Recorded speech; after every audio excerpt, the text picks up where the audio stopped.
Fala galera, tudo bom? Hoje estamos aqui para mais um episódio do Diálogo Liberal, hoje com Felipe Moleiro, Kid Investor e empreendedor. Felipe, primeiro, muito obrigado por você estar aqui com a gente. Eu que agradeço o convite. É um privilégio estar aqui conversando com você. E para começar, Felipe, queria que você se apresentasse um pouco, falasse um pouco da sua história. Perfeito. E tudo que você já fez aí no empreendedorismo. Maravilha. Bom, primeiro de tudo, muito obrigado por estar aqui, fico extremamente honrado, fico extremamente feliz. Meu nome é Felipe Moleiro, como você comentou, eu tenho 14 anos de idade e eu invisto e empreendo desde os 10 anos de idade. Porque quando eu tinha os 10 anos de idade, eu comecei a ter interesse, mais uma questão de curiosidade, na verdade, do que as pessoas que tinham bastante dinheiro, as pessoas ricas, elas tinham feito para que elas tivessem chegado nesse patamar. O que elas tinham feito? Para que, quem sabe, eu pudesse fazer também e chegasse lá. Então eu pesquisei de cabo a rabo a vida de cada uma das pessoas mais ricas do mundo. Peguei a lista da Forbes e olhei ali o que elas faziam quando elas acordavam, o que elas estavam fazendo até dormir. E eu comecei a ver o que elas faziam e eu descobri alguns pontos interessantes. Eu descobri que todas elas investiam, todas elas empreendiam e todas tinham começado muito cedo. Então aqui eu falei, cara, eu posso começar até mais cedo do que eles e ter um ponto de vantagem, né? Então comecei a pesquisar cada vez mais. E quando eu descobri os investimentos, para uma criança de 10 anos, pô, foi muito legal. Você coloca o seu dinheiro lá, depois você tira com um pouco mais. E eu falei, bom, eu quero começar a investir então, eu quero fazer isso, né, no longo prazo, isso daí pode me dar bastante retorno e tal. Só que eu não tinha dinheiro para fazer isso. Eu não recebia mesada, etc. Então eu tinha que dar alguma forma de ganhar dinheiro para poder fazer isso. Então eu comecei a vender muita coisa na minha escola. Eu vendi bala, chiclete, suco, livro, dei um jeito de ganhar um dinheiro. E fazendo isso por bastante tempo, criei umas feiras na minha escola e tal, eu consegui juntar um dinheiro e comecei a investir com 10 anos de idade. Com 11 para 12, né, faltava uma semana, se eu não me engano, 1 ou 2 semanas para fazer 12 anos, eu criei um canal no YouTube para poder falar de investimentos, mercado financeiro, empreendedorismo, para pessoas da minha idade, pessoas que são jovens e que a gente sabe que se a gente quer mudar alguma coisa no país, tem que começar da base, não adianta construir uma casa pelo teto. Então ensinar para os jovens, né, foi uma coisa que eu vi que poderia fazer muito sentido para mim e claro, né, além de ensinar muito essas outras pessoas, que era uma coisa que eu sempre tive muita vontade de fazer, porque eu lembro que quando eu estava pesquisando muito, eu não tinha a menor base de conhecimento de investimentos, eu achei tudo muito complexo. E eu pensei, bom, deve ter tido alguma outra criança da minha idade que começou a pesquisar também, mas que desistiu porque achou tudo muito complexo. Com o conhecimento que eu tenho, eu posso fazer de alguma forma tão simples que eu vou fazer, né, de um jeito descomplicado, ensinar essas pessoas, esses jovens. Então eu pensei que além de ensinar os outros também, eu pensei, cara, caso eu crie isso e cresça, etc., eu posso até me beneficiar com isso, né? Eu posso ganhar até um pouco mais de dinheirinho e tal, e poder fazer as minhas coisas. Então, depois com isso, né, com 11 anos eu criei esse meu canal do YouTube, continuei fazendo e eu cresci bastante. É até legal comentar que eu virei meme, as pessoas passavam a me zoar porque eu era jovem, eu falava de investimentos, etc. Mas enfim, foi dando bem certo, eu fui crescendo e tal, fui fazendo grandes amizades no caminho. E com essas amizades eu fui aprendendo cada vez mais sobre a importância do empreendedorismo. E foi meio natural, por andar com pessoas que empreendiam, eu passei a empreender também, porque eu queria transformar minhas redes sociais em negócios, realmente, que pudessem ser lucrativos. Então com as pessoas que eu conheci, eu fui formando sociedade, etc. E hoje em dia eu tenho 4 empresas. Eu tenho empresa de educação, então onde a gente ensina empreendedorismo para jovens, etc. E agora também a gente vai entrar em escolas para poder ensinar sobre isso com a nossa metodologia. Eu tenho uma empresa de produção de conteúdo e eu tenho uma empresa também de animação. Então a gente faz animação, edição e produção de documentários, esse tipo de coisa assim. Acho muito legal. E você falou que no começo você sentiu muita dificuldade, né? Sim. Para aprender sobre investimento, para aprender sobre essa área. E agora você até criou uma empresa nesse setor para resolver essa dor que você teve. Uhum. E o empreendedor, ele é muito disso, né? Ele identifica uma dor e corre atrás disso. Você vê de qual maneira que a gente consegue, no Brasil, dar mais oportunidade para os jovens para que desde pequeno eles possam ter esse acesso e não passar por essa dificuldade que você teve, ou até mesmo você que falou assim, me incentivaram, mas muitos que são desincentivados, começam a pesquisar, não conseguem os meios e ainda são desincentivados, virando meme ou algo nesse sentido, né? Eu acho que é muito legal comentar dessa questão de incentivar, etc., porque muitas pessoas elas não consideram que jovens deveriam fazer esse tipo de coisa. Só que se você for dar uma olhada, o que acontece, né? Quando um jovem ele é muito bom em futebol, ou então quando a menina é muito bonita, etc., o que fazem? Levam a menina numa agência de modelo, colocam a menina numa escola de futebol, mas um menino que quer empreender, as pessoas não apoiam. E eu acho isso muito engraçado, porque a gente sabe que empreender não só pode mudar a vida de uma pessoa, como muda um país também, né? Por meio da iniciativa privada. Então, eu gosto muito, né? Eu vejo que as pessoas deveriam começar a incentivar cada vez mais os jovens a fazer isso, porque às vezes as pessoas ficam, putz, mas pode errar, sabe? Cara, é uma criança e tal, mas se errar, que bom. É um tipo de experiência que a pessoa vai conseguir na vida dela que vai agregar muito pra ela. Então ela pode não errar da próxima vez por causa da experiência que ela teve. Ou se ela errar, ela vai errar com menos às vezes, porque ela começou muito cedo, entendeu? Então eu vejo que começar muito cedo é extremamente importante. E eu acho que a gente deveria, né, agora tá entrando em escolas, etc. Como eu comentei, até a minha empresa vai entrar em escolas para poder ensinar empreendedorismo. Começar, como eu disse, né, do piso, não dá para começar a casa pelo teto, é muito importante. Então, ensinar desde pequenininho os jovens, eu não acho que é errado ensinar sobre investimentos, ensinar sobre educação financeira e sobre empreendedorismo, não tratar como um tabu, sabe? Completamente. Eu acho que é muito legal porque nos últimos anos a gente tem visto um movimento disso acontecer, né? Você, obviamente, tem um impacto muito positivo no crescimento do debate sobre educação empreendedora nas escolas. Inclusive, no último ano, a CVM ela fez uma parceria com o Ministério da Educação para ter a Base Nacional de Educação Empreendedora, né? Sim. E isso é muito positivo. A gente tem que se esforçar cada vez mais na política pública para implementar esses projetos. Concordo. A sua empresa ela é mais na área das escolas privadas ou ela abrange também as escolas públicas e como vocês querem entrar nisso? Bom, a gente começou com escolas privadas, né? Uma coisa que tende sempre a acontecer é que algo vira padrão em iniciativa privada, né, em escolas, etc. E a partir do momento, se isso vira tão padrão, e em determinado momento também tem que ir para rede pública, coisas do tipo. Como essa é uma medida nova que a gente está fazendo, a gente entrou em escolas privadas para fazer isso e a gente entrou só em ensino médio agora. Então a ideia é que se o plano der certo, etc., a gente não só saia do ensino médio, vai para ensino fundamental, como também vá para escolas públicas. Muito legal, Felipe. Felipe, eu queria saber de você, assim, quais são as suas principais referências, né? Você falou que quando você começou a estudar, você buscou muitos dos investidores.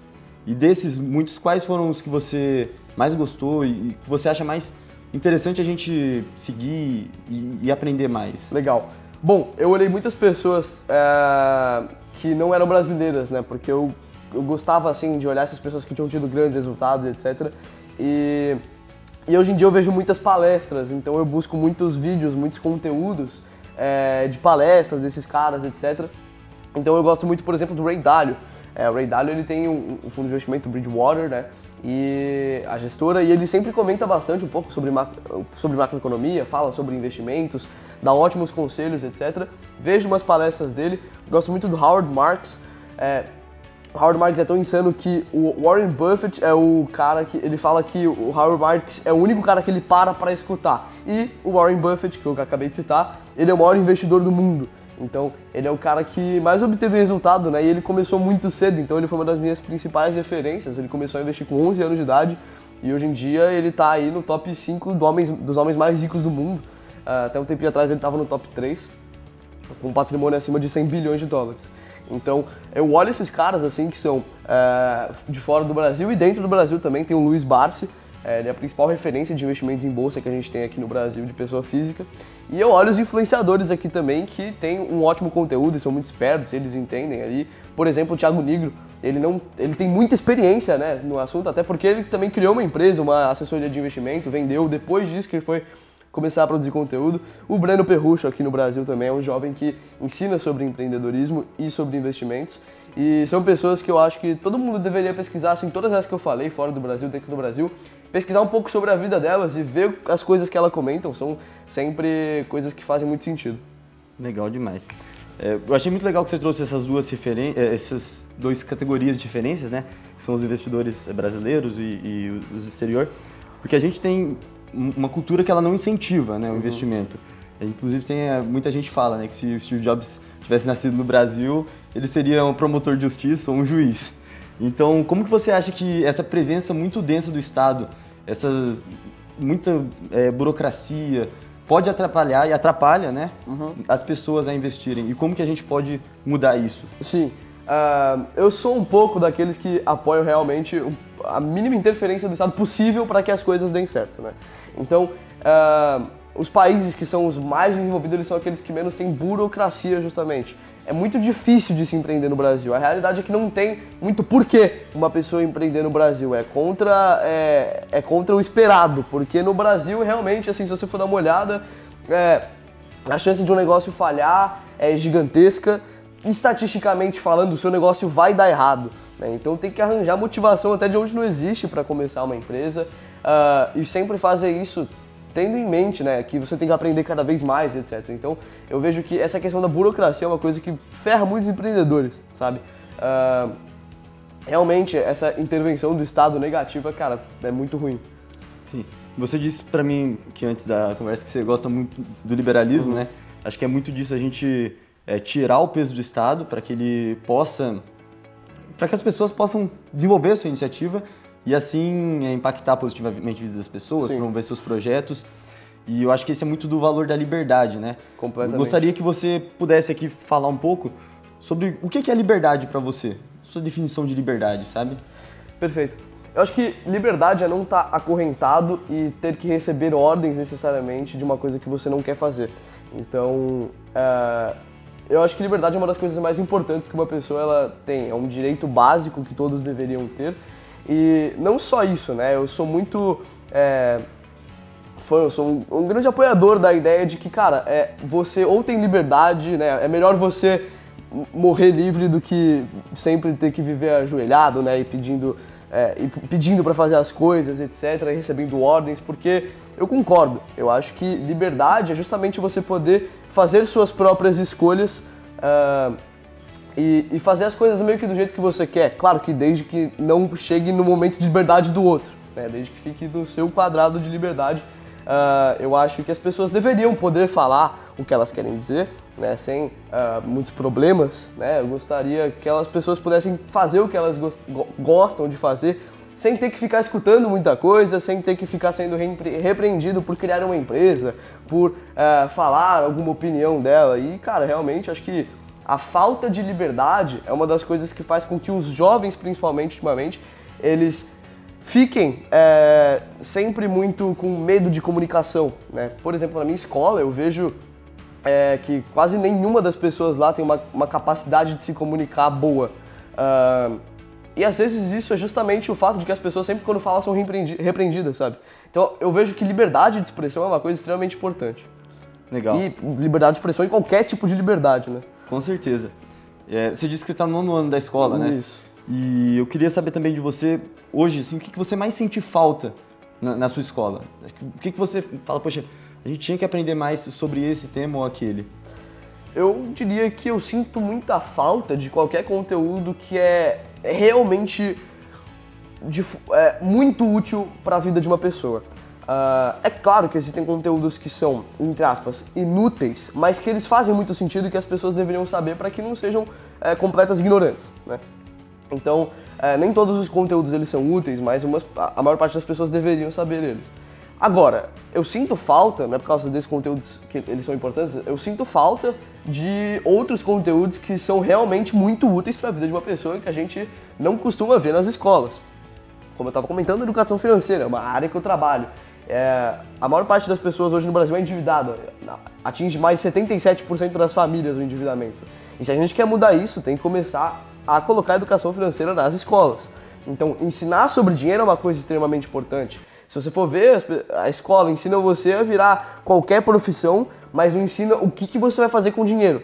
Então ela ensina você a virar um médico, por exemplo. Ela ensina você a virar advogado, mas quantas pessoas vão ser advogados e médicos? Né? De 1000 pessoas, por exemplo, vão ser 2, 3, 4, 5. Agora, quantas dessas 1000 pessoas vão ter que lidar com dinheiro? Todas elas. Então, eu vejo muita falta de conteúdo de educação financeira e de empreendedorismo nas escolas. A gente sabe que empreendedorismo, né, essa iniciativa privada, ela consegue solucionar os problemas da sociedade e não só isso, né, como ela consegue gerar empregos, né, gerar economia, etc. E eu vejo também, né, fora isso, eu vejo alguns outros conteúdos que faltam, sei lá, cara, nutrição, uma educação física com um pouco mais de sentido, sabe? Um pouco mais de aula sobre cultura, é uma coisa que eu sinto um pouco de falta. Eu adoraria que a minha escola, por exemplo, cara, sei lá, colocasse vídeo documentário do Brasil Paralelo, sabe? Coisas que trazem essa cultura, assim, e sempre, às vezes, um patriotismo que eu vejo que falta. Eu acho que faltam conteúdos práticos e conteúdos que têm utilidade prática para o nosso dia a dia. Você falou também que é interessante a gente ter um ensino mais cultural, né, e ensinos mais aplicáveis. Eu vejo que você começou muito cedo, poxa, 10 anos, então você acabou sendo um jovem, uma criança, né, ali, adolescente, que amadureceu muito rápido. Como que você consegue conciliar educação financeira, a sua vida empreendedora, com cultura, com lazer, esporte, com a sua vida social também, né? Sim. Cara, acho que é questão de organização. Eu acho que se organizar, tudo dá sempre certo, né? Então, pegar para ter os meus momentos. Então, decidi que um dia eu só vou estudar para a escola. Definir que um dia eu só vou trabalhar. Definir que um dia eu só vou gravar vídeo, outro eu só vou criar roteiro. E tem dia que eu vou fazer os 2, os 3, enfim, fazer tudo que precisa ser feito. Acho que organização é a chave, né? Se a gente tivesse que fazer todas as coisas que a gente faz na nossa vida, só que um dia só, ia ser muito complicado, né? Você sempre organiza, querendo ou não. Você pode ser uma pessoa desorganizada que, querendo ou não, inconscientemente você ainda está organizando o seu dia. Então, manter a sua agenda de uma forma organizada é extremamente importante. Eu acho que é a chave para que eu consiga manter as minhas coisas organizadas e fazer tudo de uma maneira correta. Isso é outro ponto que também a gente não tem na escola, né? Não tem. De modo geral, como a gente tem tem conversado, a escola no Brasil, o currículo ele é limitado e a pessoa se forma no ensino médio não sabendo pagar uma conta, né? Então, tanto no ensino médio quanto no ensino fundamental, a gente tem que incentivar as pessoas muito mais a se desenvolverem e a empreenderem, né? Uma educação mais preparada. Como política pública, o que você vê que é crucial que a gente promova na educação básica do Brasil, assim? Como política pública, uma coisa que na educação básica, cara, é claro que eu falo muito de investimentos, eu falo muito de economia e falo sobre esses assuntos, mas muito mais importante do que ganhar dinheiro investindo é a educação financeira básica, entender como lidar com o dinheiro. E aí a gente teve a fala daquela deputada um tempo atrás em que falou sobre educação financeira, mas não tem dinheiro para administrar, né? Por que vai ensinar a administrar dinheiro?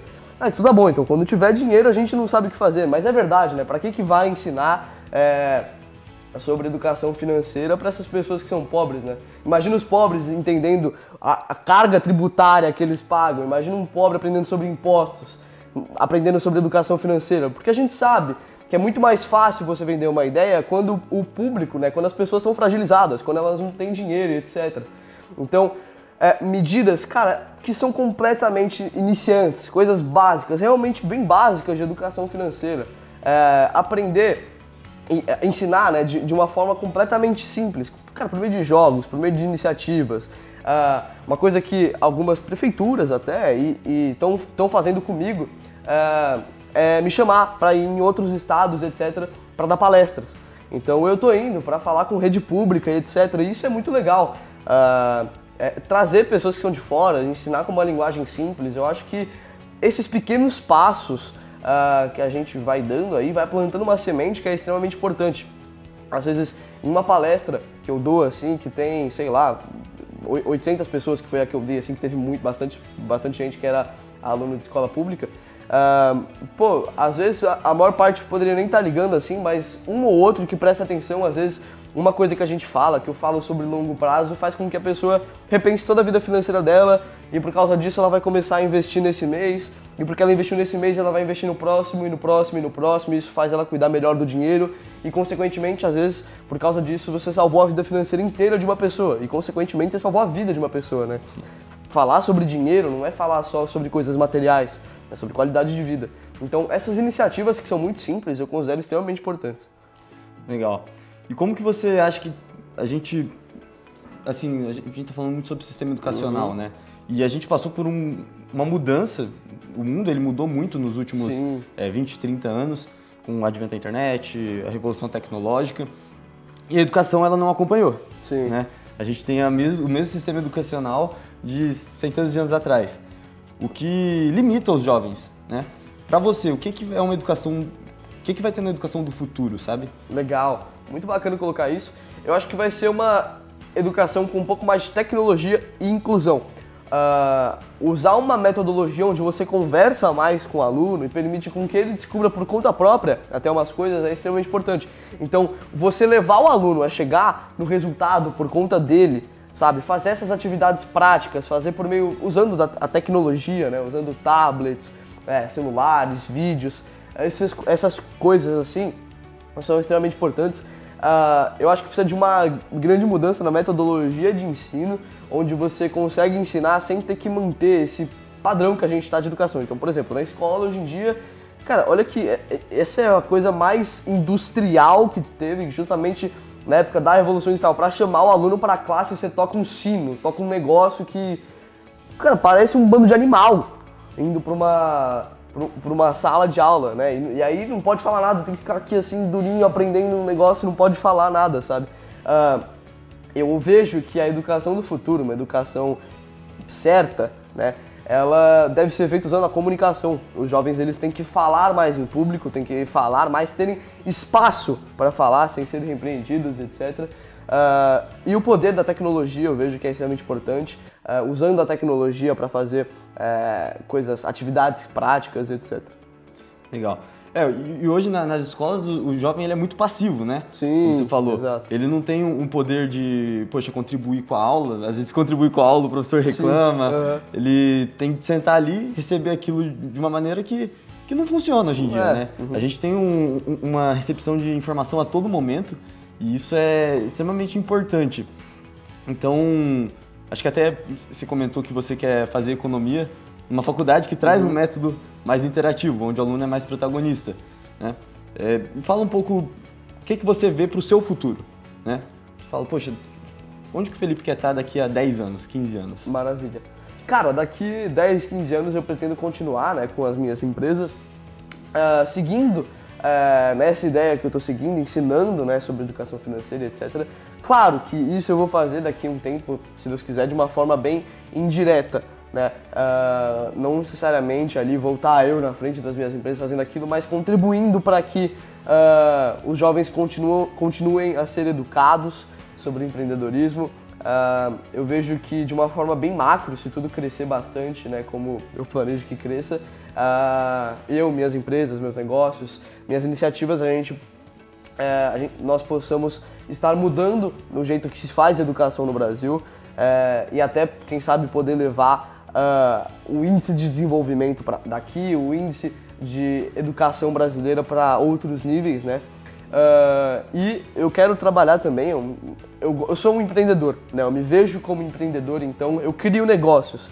Eu gosto de criar negócios em várias áreas, mas eu sou apaixonado por uma área específica que é mercado financeiro, então eu penso em fazer faculdade de economia e quem sabe montar um fundo de investimento, uma gestora, e ir trabalhar com o mercado financeiro e ser esse mais um dos negócios que eu fundei e pude colaborar na minha vida. Então, nesse tempo aí, cara, planejo continuar estudando, quem sabe entrar aí no mercado financeiro para poder trabalhar com isso e também continuar com as minhas produções, que é uma coisa que eu gosto muito de fazer, e continuar mudando, cara, a educação brasileira igual eu já tô começando a fazer. Legal, Felipe. E você disse, a gente falou aqui muito sobre política pública, né? Mas não indiretamente sobre política. Você gosta, agora trazendo um pouco mais para essa área, você gosta de acompanhar a política? O que você tem visto do cenário brasileiro atualmente na política e o que você pode falar aí para a galera? Legal. Eu estudo bastante sobre o assunto. Para falar a verdade, eu não vejo, né? Eu não sou daqueles que fica debatendo política por muito tempo. Eu era desses, para falar a verdade. Eu já tive um canal de política até quando eu era menor, e era muito engraçado, porque eu tinha tipo 10 anos e eu falava sobre política. Então, eu era desses que debatia e tal, mas hoje em dia, tipo assim, eu até debato quando eu vejo que eu posso mudar a cabeça da pessoa, só que no cenário atual eu vejo que as pessoas elas estão sempre muito na delas e não adianta quase você começar um debate que você sabe que você não vai mudar a cabeça de uma pessoa, na maior parte das vezes, e as pessoas elas são muito intolerantes. Eu vejo que as pessoas elas não aceitam comentários, você não pode falar, como eu estava falando, de liberdade de expressão sem ser repreendido e etc. De qualquer forma, eu ainda pesquiso muito sobre política, eu ainda não posso votar nem nada, né? Mas eu pesquiso porque eu gosto de me manter informado sobre o assunto, me manter informado sobre as coisas que estão acontecendo. Embora, né, isso eu gosto de pesquisar sobre política para não ser uma pessoa alienada, entender o que está acontecendo ao redor do Brasil e etc. Até mesmo porque isso contribui a longo prazo, né? A gente vê uma sociedade que tem que ter, como você disse, um empreendedorismo, um sistema de investimentos que funcione, as regras do jogo precisam funcionar, sim, e precisa incentivar a sociedade a investir, a gerar riqueza e a otimizar a produtividade, né? Então a gente tendo um sistema político que provém mais liberdade, que dê mais liberdade para o cidadão e que ele consiga se desenvolver, é muito positivo. E mais liberdade para os negócios. Né? Exato. O que liberdade econômica implica em um índice de qualidade de vida melhor para toda a sociedade, né? Você acha que a liberdade no Brasil, qual que é a perspectiva dela? Assim, você vê e fala, cara, o Brasil está caminhando para algo que incentiva a liberdade, que incentiva as pessoas, ou a gente, com essa polarização, a gente fica um pouco menos... caminhando para menos liberdade. Eu vejo que, qual que é ultimamente é pregado muito que estamos caminhando para um período de mais liberdade, e eu vejo isso que de uma forma oficial até que realmente acontece. Muitos jovens, muitas pessoas, elas começam a falar mais sobre política, sobre suas opiniões, etc. Mas ao mesmo tempo eu não vejo exatamente isso tanto assim na prática acontecendo. Essa cultura de cancelamento, onde você não pode expressar sua opinião sem ser cancelado, sem ser restringido. Então, o momento que a gente está é colocado como um momento onde as coisas estão mudando e estamos entrando em momentos de mais liberdade, mas eu vejo que talvez não seja tanto assim. Existem muitas mudanças a se fazer ainda. Eu vejo que as coisas passaram a mudar na política e a maior parte das pessoas, elas estão começando a pensar mais, né? Por conta própria ou não, as pessoas indo para a direita ou para a esquerda, de qualquer forma, as pessoas estão pensando um pouco mais por conta própria. Pelo menos eu vejo isso na minha escola, nas pessoas, assim, e tudo mais. É claro, né, eu não sou de esquerda, tá? E é claro que eu vejo muito mais os jovens, etc., as pessoas da minha idade, indo mais para lados de esquerda. Mas ainda assim eu não acho que isso seja um grande problema. As pessoas pelo menos estão pensando com a cabeça delas. É claro que são influenciadas, isso sempre vai acontecer, mas elas estão começando a pensar, né? Acho que se as pessoas estão pensando já é um grande avanço. E é difícil uma pessoa continuar se mantendo de esquerda depois que ela fica mais velha, começa a trabalhar e etc. Pagar conta. Exato. Então, desde que elas estejam pensando, em determinado momento as coisas podem mudar, né? Então as pessoas estão formando mais opiniões. Eu vejo isso como um ponto bom. E eu acho que de pouquinho em pouquinho, talvez, com educação, né, e educação, não só educação que eu falo de escolas, né, mas educação por meio de rede social, internet, etc., ela vem fazendo com que as pessoas tenham talvez opiniões até um pouco melhores do que eram antes, né? A gente vê como o governo ele está se desenvolvendo, como as coisas estão se desenvolvendo a partir dos últimos anos, e eu vejo isso como um pouco de avanço. Poxa, muito legal.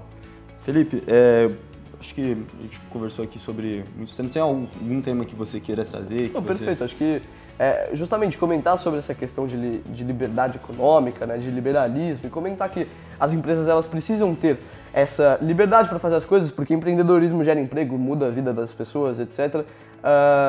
Comentar que a educação ela precisa ser melhorada, né, para que as pessoas possam empreender mais e possam criar novos projetos. Eu acho que perfeito. Bom, Felipe, obrigado pelo papo, conversa muito boa. Tem algum recado que você quer deixar para o pessoal que está assistindo a gente até agora? Perfeito.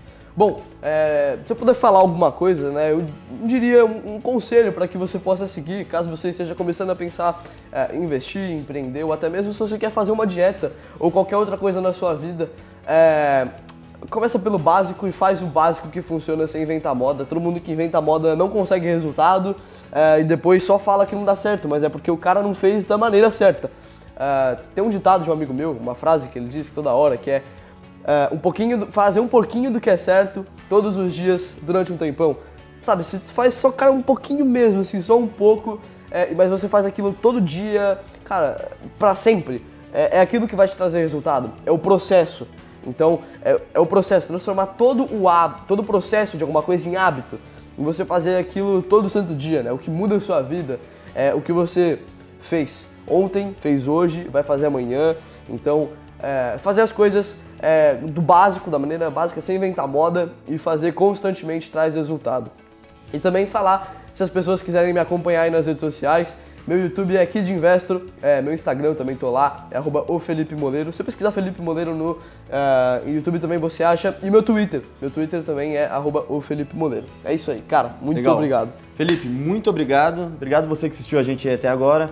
Acompanhe os outros episódios do Diálogo Liberal aqui no nosso canal do YouTube. Aproveita, se inscreve e curte aqui o vídeo. Obrigado, até mais.